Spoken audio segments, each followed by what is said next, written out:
Hello বন্ধুরা, তোমাদের সঙ্গে আজকে একটা ভিডিও নিয়ে আসছি। দেখো, আমি বাবুকে তেল মালিশ করে দিচ্ছি। আমি তো রোজ মালিশ করি না, আমার শাশুড়ি মাই করে দেয়। আজকে মার অনেক কাজ আছে, জন্য আমি মাকে বললাম, মা আজকে আমি করে দাও, আমাকেও তো শিখতে হবে না, সেই জন্য আমি করে দিচ্ছি। তেল মালিশ করা হয়ে গেল, এখন নাভি ছেঁকছি। এরকম করে বাচ্চাদের নাভি ছেঁকতে হয়, কারণ নাভি কাঁচা থাকে। এরকম করে ছেঁকলে নাভি শুকিয়ে যায়।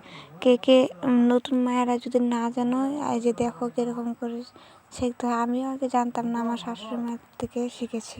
আর কে কে বাচ্চাদের এরকম করে ছেঁকে অবশ্যই কমেন্ট করে জানাবে। তেল মালিশ করে নাভি ছেঁকে এখন বাবুকে ঘুম পাড়ালাম।